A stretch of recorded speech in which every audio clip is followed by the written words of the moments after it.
That night at the Bluebird Motel turned into a weekend. It was 1988. I was 23. I'd been told that my father, Warren Dakin, was a powerful figure in the world of organized crime, that my brother, my mom, and I were in grave danger.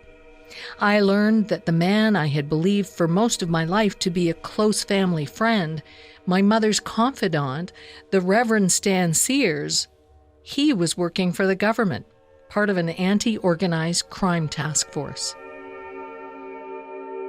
It was just this unrelenting deluge of information that kind of upended the world. I can't imagine where. My producer Michael is visiting me at my home in Halifax. I'm trying to describe that weekend at the Bluebird Motel, how it was revelation after revelation. And I remember at some point Stan said, okay, I think that's a whole lot for tonight and we're going to go to bed now. And I remember lying in this motel room and, just completely overwhelmed, but also so aware that Stan and my mom are in the next room together. And this was the first time I thought of them as a couple. And that just seemed really strange and uncomfortable to me. So there was just so much. And then the next day, Stan said, that was a lot of heavy stuff. Why don't we just have a nice drive? And we went into Fundy National Park and drove around and we stopped for a coffee. And at some point he said that there were people protecting us that were around. And what was that day like? It must have just, I can't imagine, even remembering any of it, just being in shock. I remember I was driving for at least some of it. And I put my Walkman on because I just wanted to shut them out. And so I'm driving along with the Walkman playing. I remember Stan telling me at one point, the guys say you're a good driver. I looked back and I couldn't see anyone following us, but Stan assured me that was their job, to be there, always unseen, watching over us. It was meant to reassure me, let me know that I was safe, but to me, it was unnerving. How would he explain, the guys say you're a good driver, how were they communicating with him in that moment? Mm-hmm. How were they doing that? Well, he had this little transponder thing in his wallet that was hidden behind the lining of his wallet, and he could receive code, and they would send him short messages. But if there were longer messages, he would always have a notebook and he'd start writing down all this stuff and then he'd figure it out, cipher it out.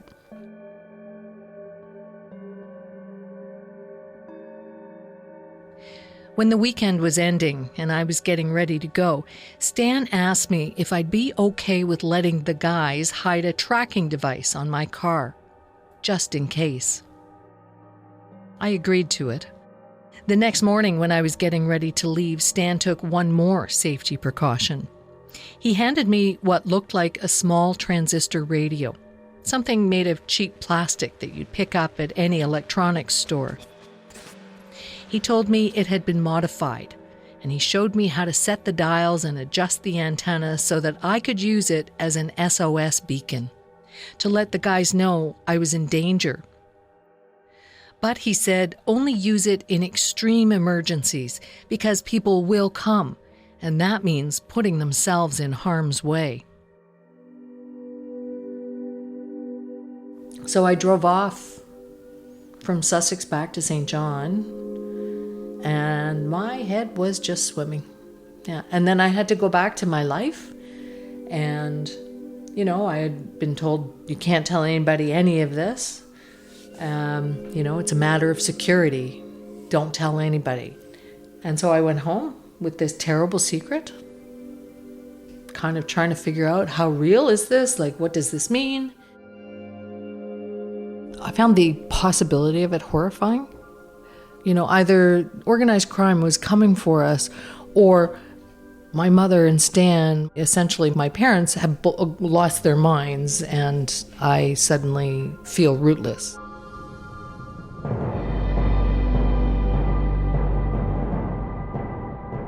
I'm Pauline Dakin, and this is Run, Hide, Repeat, Episode 3, The Weird World.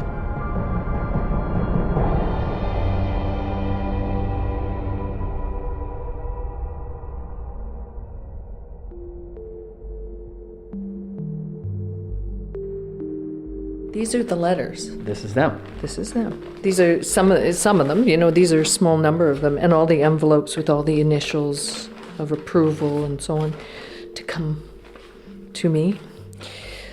So yeah, there's some from my half-sister. And Michael and I are in my dining room. Spread out over the table is a stack of letters. There are dozens of them. Yeah. Here. And they're all quite distinctive in terms of their style and their writing and the paper and the pens, and it's quite amazing. They're a physical reminder of the time in my life when my world had been completely upended, when the line between truth and fiction was just so blurred. When did you start getting the letters? They started coming almost right away after the revelation at the Bluebird Motel.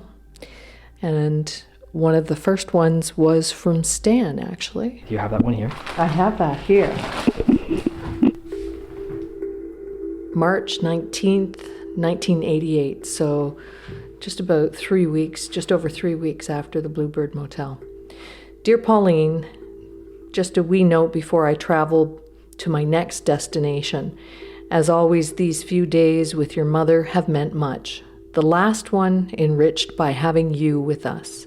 To know and appreciate your understanding of the whole complicated world we find ourselves in, and also your acceptance of our relationship, which has become so deep and real and vital over many years, adds real joy to life for me and us. I once told you that if I had a daughter, I'd like her to be like you. A blood-related daughter your mom and I can't have, but in you I find that which is very close. Sincerely, with love, Papa.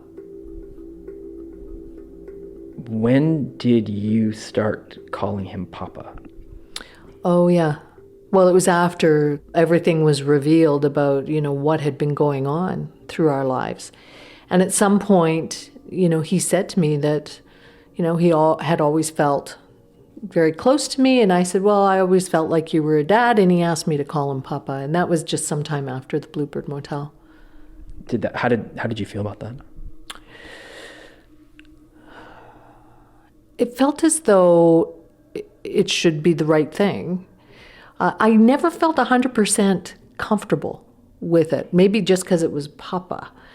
I mean, it's a very, Papa is like what a small child would say, and you were in your 20s at that point. Mm-hmm. He was looking for alternatives to Dad because I associated Dad with Warren, and he wanted something that I wouldn't associate or would never have associated with Warren.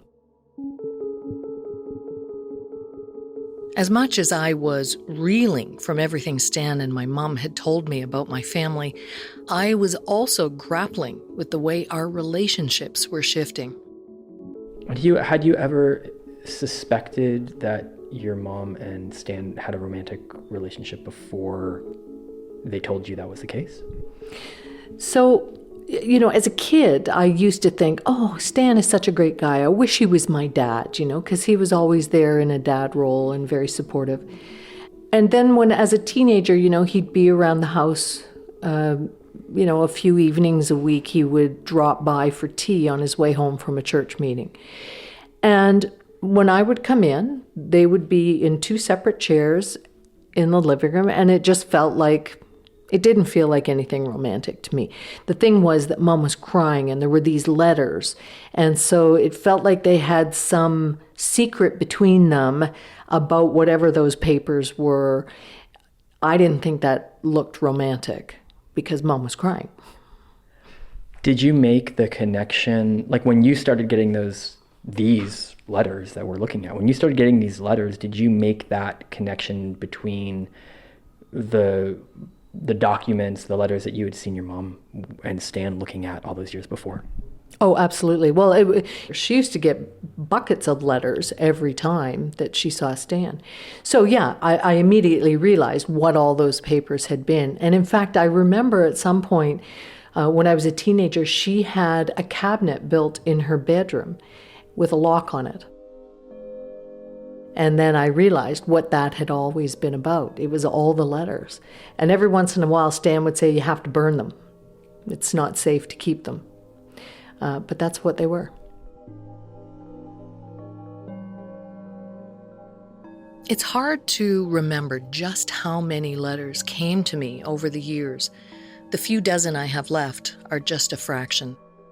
I responded to most of them. I wrote almost as many letters as I received, sometimes just a quick note, sometimes pages long. It all added up to a near constant chorus of voices, my own included, that didn't just repeat the story that Stan and Mom had told me, but expanded on it too. It was overwhelming. Many of the letters were from people I knew, often relatives or family friends, and they described how the O's network had extended to other members of my family, in particular those connected to my dad.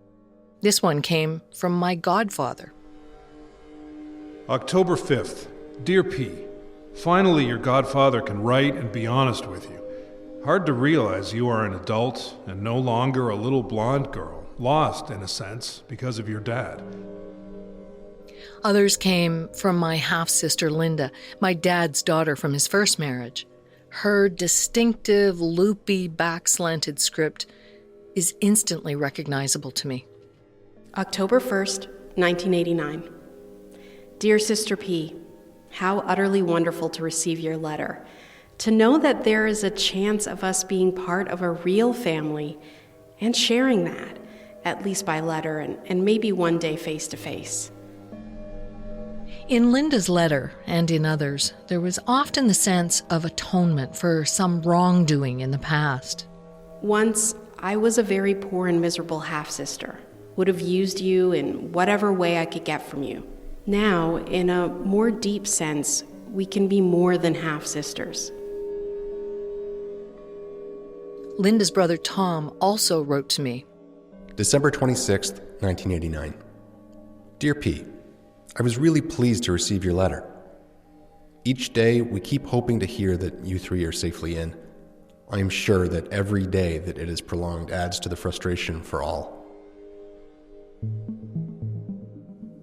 Those words, safely in. Safely in where? So the envelopes are just addressed to usually Miss P or PF at one point, Sister P, and on the back and various places you can see different initials, OK via LTGGF PH. That means that Stan is bringing them to me from PH. Some of them don't actually have all that. They just have initials across the back which say they've been approved. OK via ACS PH AV. I'm not sure what that means. So it's keeping track of what is coming in and out of Place of Hope. PH, Place of Hope. That was the source of all these letters.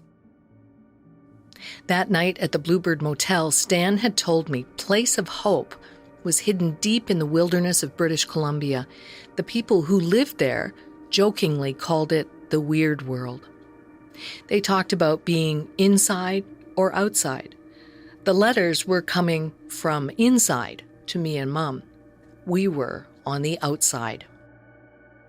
I first heard about Place of Hope when Stan and Mom were answering the big question of why. Why had we disappeared and moved and slunk away from our lives, and why was everything such a secret all the time? And that was part of the explanation.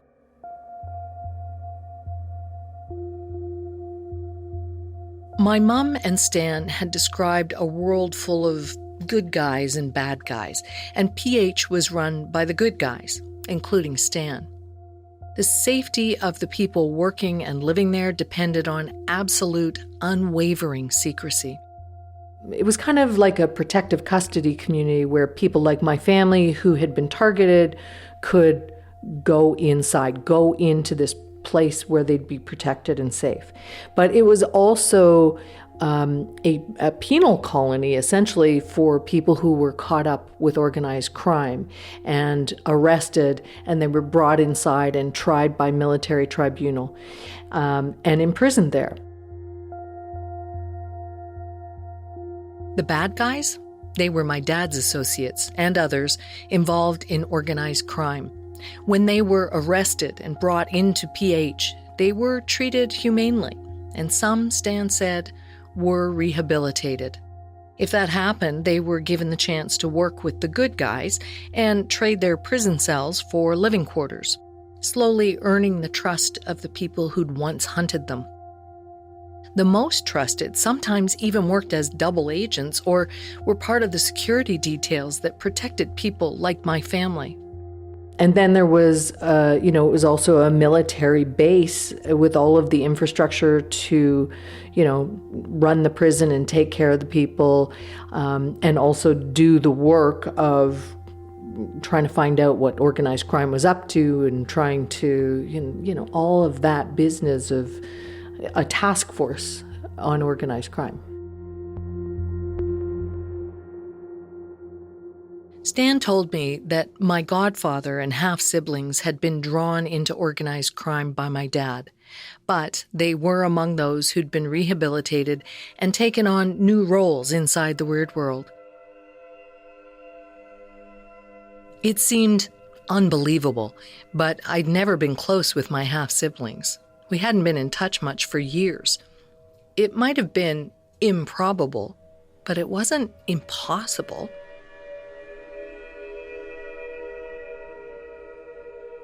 July 16th, 1988. Dear P, I've just been recalling the time when you and your brother were small, and I sent you moccasins made by my people. How quickly the seasons pass. Now both you and your brother are adults in an adult world that holds some very evil things, as well as much that is good. Other letters came from people I'd never met. This one was signed Lieutenant Y. I remember getting those moccasins. I was 8 or 9.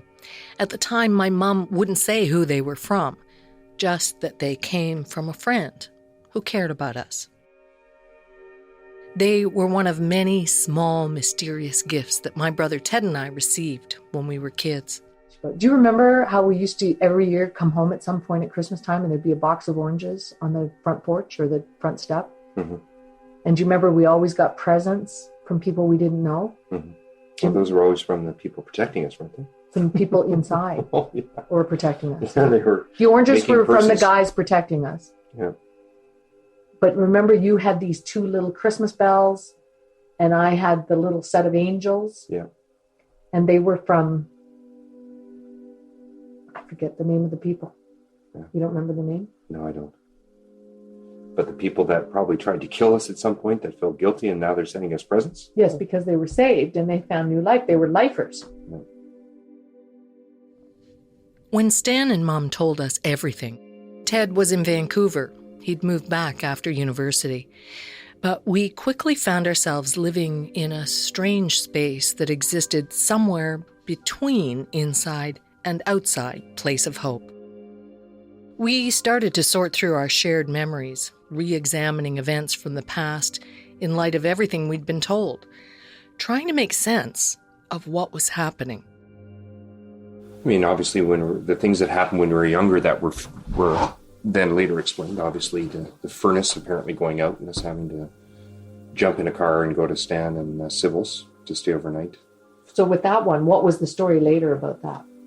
Well, the story was that it was an excuse to get us out of the house without scaring us, so that because the O was on their way to come and get us. And they decided to put us all into one place because they didn't have enough people available to cover both our houses. Was anything really the way that we remembered it? Was there something sinister behind all of our childhood memories? Everything felt uncertain, murky. We started remembering details from the past, like the moccasins that Lieutenant Y had sent us, or a camping trip where Stan had acted bizarrely. And I just remember he spent most of the day sitting in a chair, a folding chair or one of these, Camp chair? Camp chairs, and At a fire? just couldn't remember anything. He couldn't make sense of anything. He was delirious. But no one seemed, no one was worried. We didn't rush him off the hospital or anything, which would seem like the right thing to do if someone's lost their memory, even in the short term.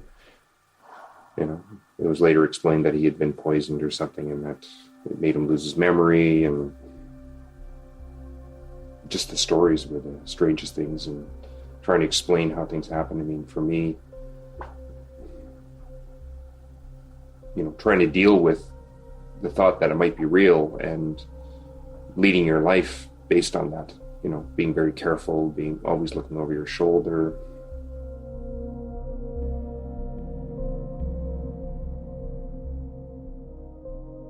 The letters, like the one from Lieutenant Y, those stories that Ted talks about, they had another important function.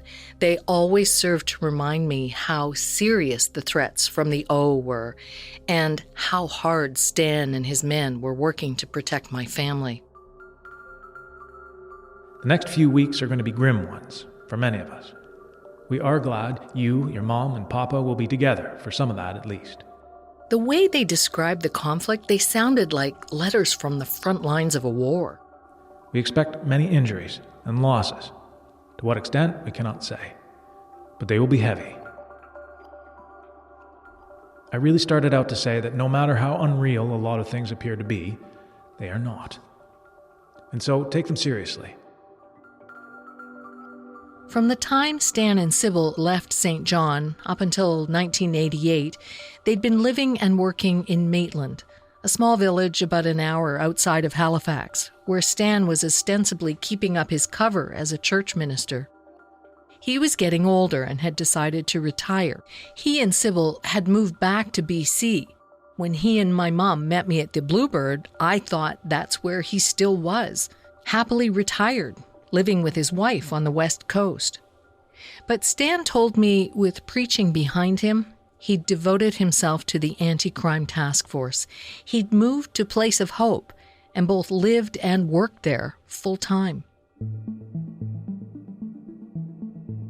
He was able to come out sometimes for visits, but it was always fraught and dangerous. So when he went inside, Sybil decided not to go with him.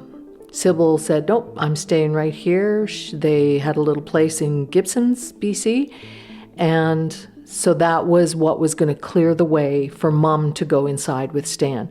So that was the moment that they knew they had to tell me, because they were waiting for the all clear for her to, disappear one more time and go there. They told me they'd been in love for a long time, but because of Stan's marriage to Sybil, they could never act on it. Stan was a minister, a man of faith, and that meant he was faithful to his wife. And my mother, she respected that. But now, my mom and Stan could finally be together. All my mom had to do was walk away from her life and join him. It was disorienting. I could barely understand what they were telling me. But that wasn't all. Just now, I know that you are frustrated and hurting over the long delay in coming home. Believe me, that day will come. May the three of you enjoy as much as possible your time together. Sincerely, Lieutenant Y. Stan and my mother wanted me to come with them, inside the weird world.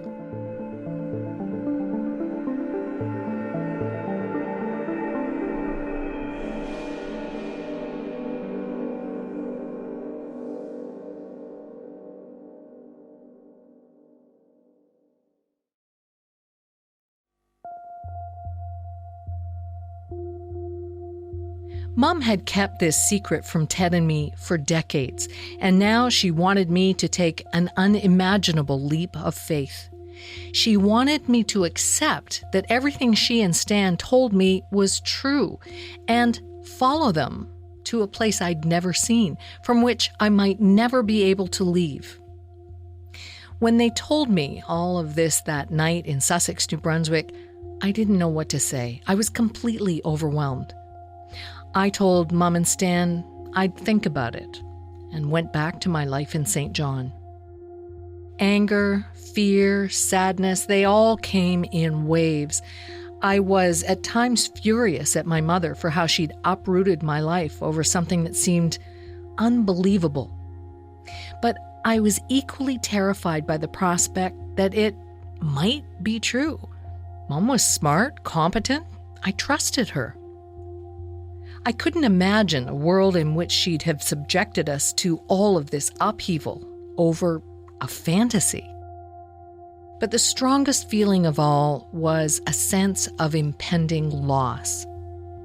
Whether I believed her story or not, whether I was going to follow her and Stan into the unknown, either way, all I knew was that I needed to be closer to Mom.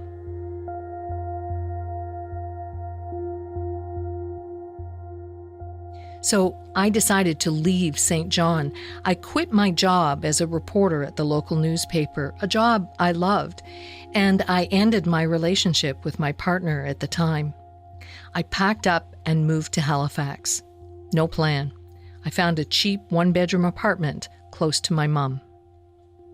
After I'd been in Halifax about a year, I met a man named Kevin. We fell in love and got engaged. But if we were going to be married, I knew I had to tell him all of it. I'm not sure exactly what I was expecting his reaction to be. Maybe he'd look at me with terror, decide I'd lost my mind and run for the hills. But he didn't. He was kind, accepting. He loved and trusted me, and for him, that was all that mattered. He said he'd follow me inside. We told Mom and Stan we'd both take the leap of faith.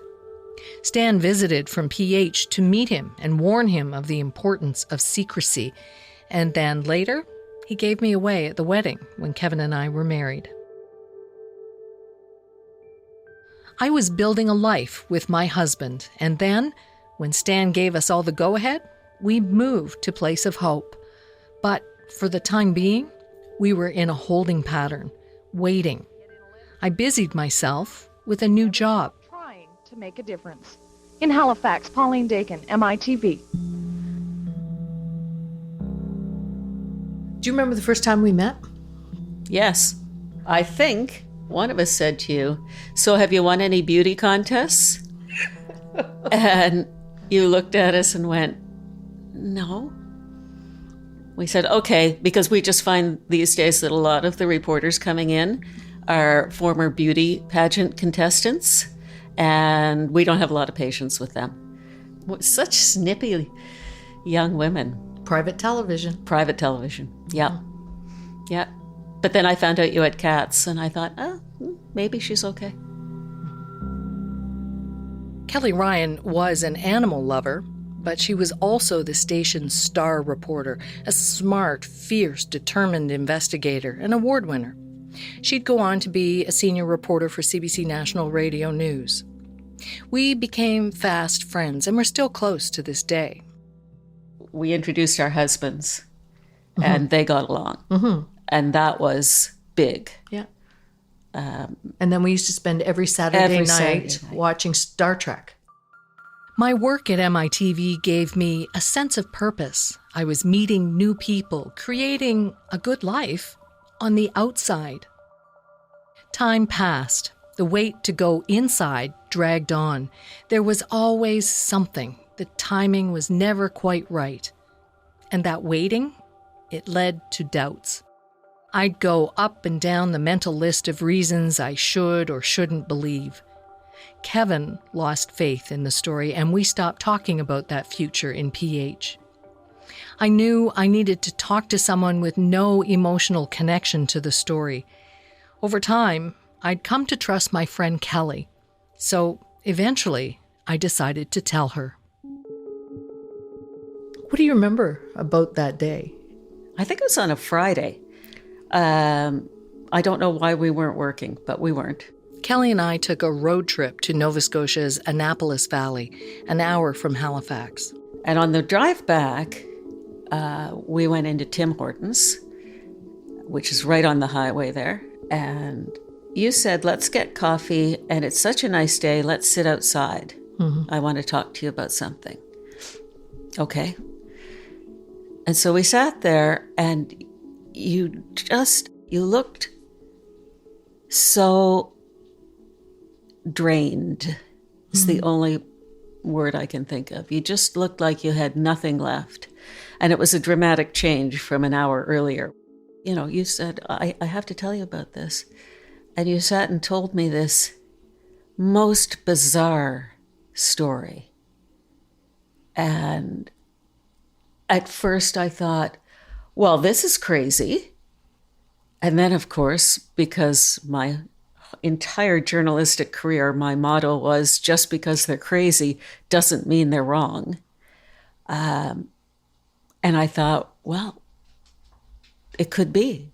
Maybe it could be. And then you went home and I went back to my house and was terrified all night because every noise, I thought, it's them. It's them. The car was bugged. They heard us talk on the drive back. And now they're coming for me. And I was so scared. And it was such a crazy story. It was such a crazy story. So what made it believable to you? You, primarily. Because I knew you quite well, and you weren't a flake. You weren't some easily led idiot. I think what was clear to me was the importance of your mother and Stan in your life, and how devastating it would be if it wasn't true. And you know me. Oh my God, how many crazy people did I interview? Half of them turned out to have a story, and they were crazy because no one had listened to them for years. So that was sort of my thinking, was, well, I've interviewed lots of people who everyone else said, don't waste your time. Yep. The crazy person calling the newsroom trying to get someone to tell their story. Yeah. And I had spent a lot of time with a lot of those people, and 50% of them had great stories, like real honest to goodness stories. So just because it's crazy doesn't mean it's not true. And as a journalist, that's what we often do. We cover the craziest, most unlikely things. That's what makes them news. Yep. So that's what we're doing. And I remember you covering the Hells Angels and having RCMP protection.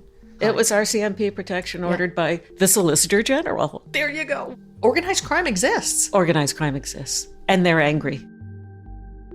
But you were the main factor. And you were so downtrodden by it when you told me the story. And you just were oozing emotional pain. And I thought, well, there must be a possibility here because she's not a lightweight. And she spent a lot of time thinking about this. And if it was just crazy, Pauline would have already come to that conclusion.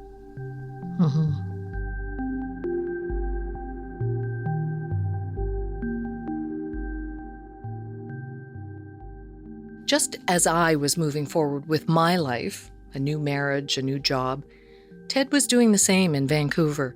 He'd moved out west after university, partly out of a desire to have more of a relationship with our dad. Ted lived with Dad for a while when he first got to BC, before he found a place of his own. But now, how could he continue rebuilding his relationship with our father after all he'd been told? That Dad wasn't only an organized crime boss, but was actively trying to harm him, his sister, his mother. I went to Vancouver and I started spending time with Dad. Yeah. And even after I found out of all this stuff, I mean, I would still see my dad once or twice or 3 times a week, at least. And did you? Ted never said a word to Dad about any of it. Stan and Mom had made it clear that to do so would be disastrous. The stakes were too high. People's lives were at risk. And besides, the person that Ted was seeing 2 or 3 times a week, he wasn't really our dad. So did they tell you he was a double? Absolutely. Yeah. Yeah, he wasn't real. Stan and Mom told us that our father had been captured in a raid and that the real Warren Dakin was now imprisoned at Place of Hope. They couldn't completely take him away because they needed somebody there to maintain the role or whatever, or, you know, would be too suspicious and all this kind of stuff. So a government agent with a similar build replaced him. Stan described how prosthetics and special training allowed the agent to pass as my dad in day-to-day life and to gather intelligence on organized crime, the O. You know, when they told me that, I mean, I'm like, of course you're nuts. But then I went the next time I saw him and I looked at him and I knew it was, you know it's him, you know. It seems crazy to even say you know it's him. Of course you know it's him. That was freaky though, sitting there with him sometimes. You know, you're watching every move. You're watching listening to every word. Trying to think, okay, would Dad ever say that? You know, would he do that? Is that his gesture? You know, like, what's he going to do? I mean, is the door going to bust open and they're going to tell me I need to join the organized crime or die? I learned from the letters I got that Dad wasn't the only prisoner inside PH who'd been replaced by a double on the outside. My half-sister Linda was another. You likely know the story of why I am here. It is not a pretty story, but I thank my God I am a new person and wouldn't trade life in this world for anything out there. I learned she'd been involved in human trafficking and prostitution. She told me she'd found a new and better life inside, thanks in part to Stan. Acting Colonel Sears tells me you call him Papa. Do you mind if I do also? I'd like to get away from all the Dad recalls and all the hurt it brings to mind. If you don't want me to call him Papa, don't be afraid to say so. I don't want to infringe on what is yours. Linda's brother, Tom, had also been taken into custody and replaced. Each day, we keep hoping to hear that you 3 are safely in and that we can really go ahead and plan our party. I'm sure that every day it is prolonged adds to the frustration for all. We had a slight problem of violence here a little while ago. A few minor injuries, but thankfully, that is all. My godfather? Another double. You likely have more friends and relatives in here than out there. It is here for many of us that real life has been found. The days you once knew me, I was one horrible person, deserving of the most severe punishment that could be given out. Now, I am forgiven. Even my godfather's wife had been replaced. Tell your mom, I often think of the time out there when I wanted to come clean with her and tell her the truth about certain people, but I was afraid to, and also worried she wouldn't believe me. I'm sorry. There were others, too, all imprisoned within PH, a carefully orchestrated cast of doubles standing in for them on the outside. I could have picked up the phone and called any of them. Maybe I would have heard something slightly off in their voices, but what good would it have done? Either way, they'd deny the story. If they were doubles, then denying it was part of their job. And if they weren't, well, what would it achieve other than to convince a few near strangers that I was a lunatic?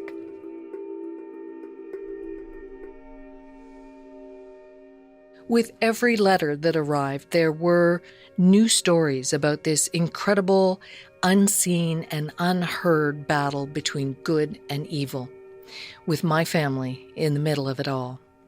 Ted and I were being asked to keep all of this a secret. We were told we couldn't trust anyone. My father's influence was wide-reaching, and betrayal of Stan and Mom's trust could be disastrous.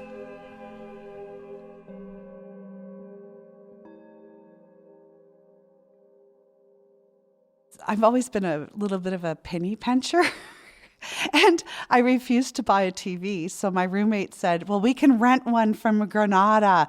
And I said, oh, okay. So we went down there, and there's this tall, blonde, handsome man renting and selling TVs at Granada. And it happened to be your brother.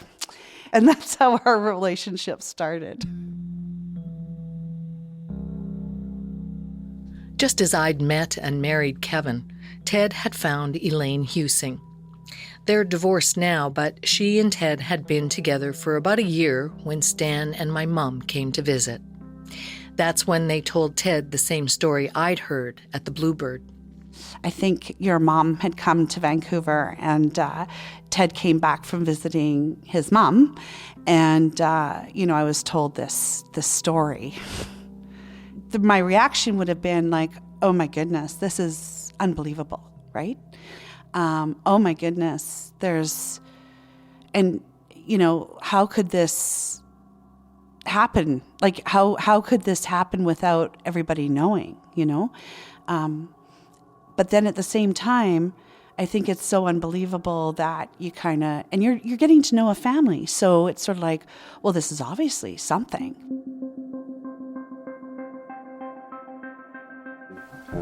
Elaine and I were married, and she was pregnant with Tessa. And we were living in West Point Grey with my roommates. We were driving back from somewhere, and a car behind us got really close behind us. And of course, I was always looking in the mirror. And started flashing its lights. And I thought, well, this seems kind of peculiar. So I sped up a bit to see if they would back off or, fall back or whatever.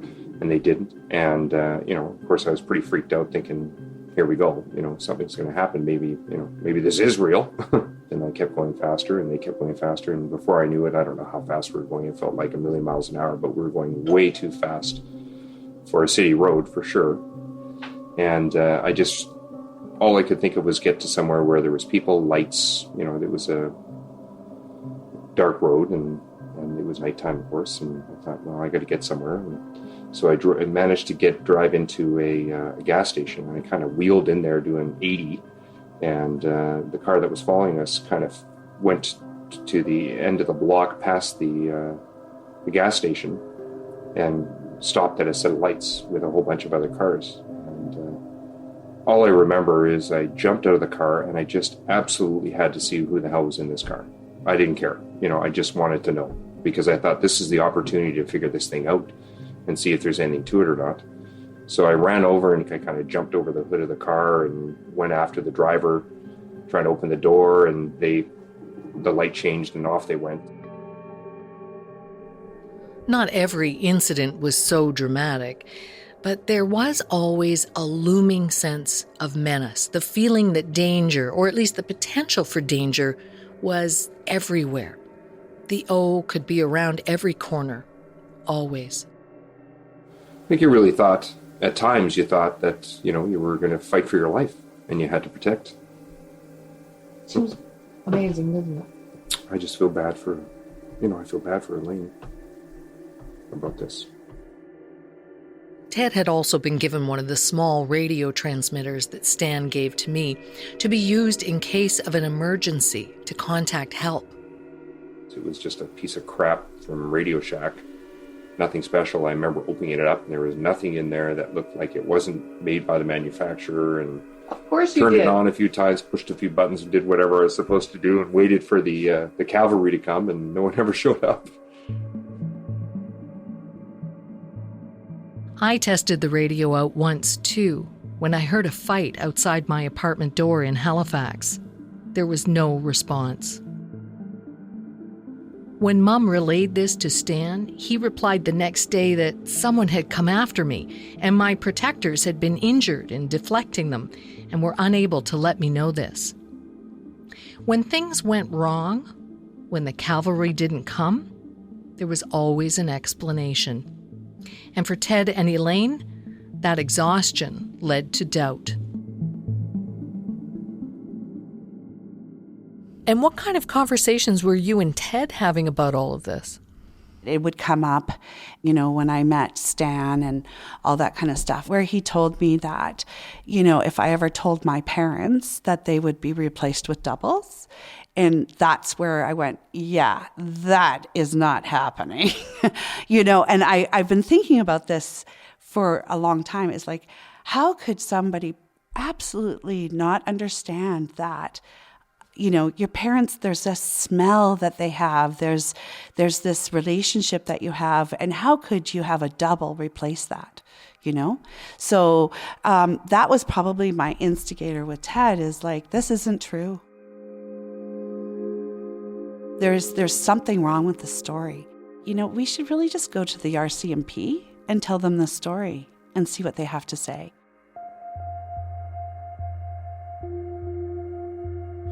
And I just wanted to talk to somebody who I thought was stable and that would probably keep it confidential, and someone that's, might have a reasonable knowledge of, if this is even a possibility, because anything's possible.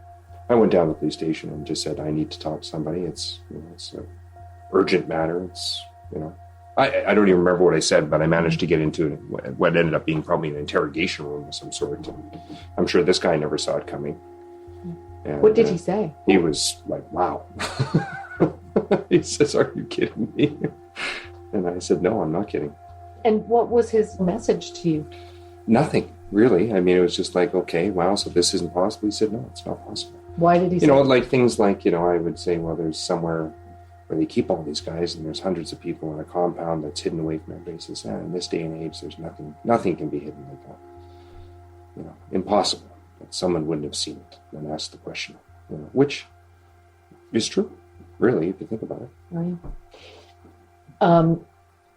So you walked away from there thinking what? Trying to figure out what on earth we're going to do to get out of this thing. Meaning, how can we possibly get Mom out of this? At this point, you said, I don't believe this. Mom's caught up in some kind of weird thing. Like I never believed it, but you believed it. It's, how could your mother ever do this to you? Because you knew that she loved you. There's no question. She loved us more than anything else in the world. So unless it was true, how could she do this? It's a hard thing to explain, believing and not believing something at the same time.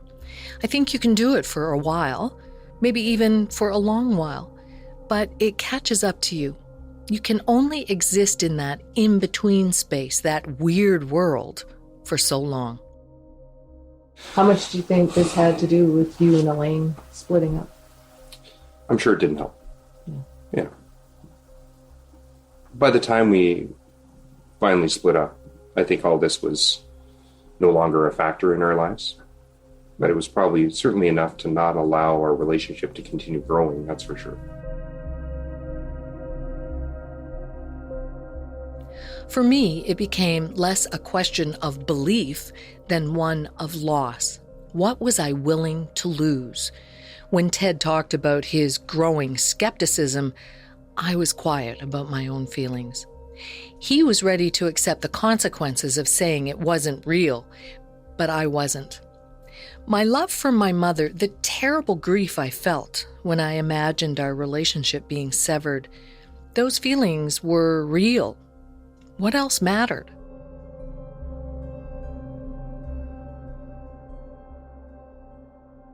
Once Kevin and I had committed to going inside, it soon became clear that there was always something preventing it. Threats from the O. Terrible things would happen to any of Mom's family left behind if she were to disappear. Awful things were always close by. So one time Stan was visiting and he and Mom and I were on a little road trip in Cape Breton. Cape Breton was always a good place to go because there were fewer people, so the people protecting us could more easily see who was around and track license plates and so on. And Stan gets a message, the little transponder in the lining of his wallet. It was like he'd been punched. he had a physical reaction and he groaned and he said that he'd just gotten a message that we need help. We've discovered a ship that's been abandoned and is floating just off the coast of Nova Scotia, and there are all these people on it who are either dead or dying or in terrible shape. And as we drove along, he was just getting other messages and updates, and it had been a case of, an organized crime ring had kidnapped people, and they brought in surgeons harvesting their organs to sell on the black market. And some of these people were dead and some were suffering, and could we help? Like, could we get bandages? Could we drive down to meet the ship? It was all hands on deck. This was a terrible crisis. And so we said, of course. And in the back of my mind, I'm thinking, really? I'm actually going to see some of the people from the weird world in real life? I'm going to be pitching in on deck or on shore or something? So we picked up supplies, sheets for bandages and various things. And a couple of hours on our way to Yarmouth, where the ship was supposed to come ashore in southwest Nova Scotia, like a 5.5 hour drive. A couple hours in, we get another message. Stand down. The ship's going into St. John now, on the other side of the bay. So thanks very much. We don't need you now. What was your reaction after that? I thought, yeah, of course. That was a big moment for me, in terms of just thinking nothing ever actually happens unless it's, my car is stolen and that gets wrapped into a story. And you said you a few months later, you saw like a news report, right? That it was sometime that same summer. I remember back in the days of getting a newspaper at your door, and the paper arrived and I'm reading it, and there's a story about a ship full of illegal immigrants off the coast of the US whose organs were being harvested to be sold on the black market. And that was just like one of those moments you think, oh, okay, maybe that's real. But I couldn't sustain those moments much longer, couldn't just trust what I was told anymore. If Stan and Mom wanted me to keep believing in the weird world, I needed proof. And I was devising a way to get it. Next time on Run, Hide, Repeat. I remember you calling me quite scared. You said it's the people, these people that have been watching. And now they know where I live. And they've broken into the car. And they're going to come into the house next. And you were very angry because you didn't know what the reality was. You needed to know whether it was true or not. You set up the sting. I think a lot about, what made her so vulnerable. Have you thought about that? Yes, absolutely. Mm-hmm. And he found her at a point in time in her life where she was very vulnerable. Deeply depressed. Yeah.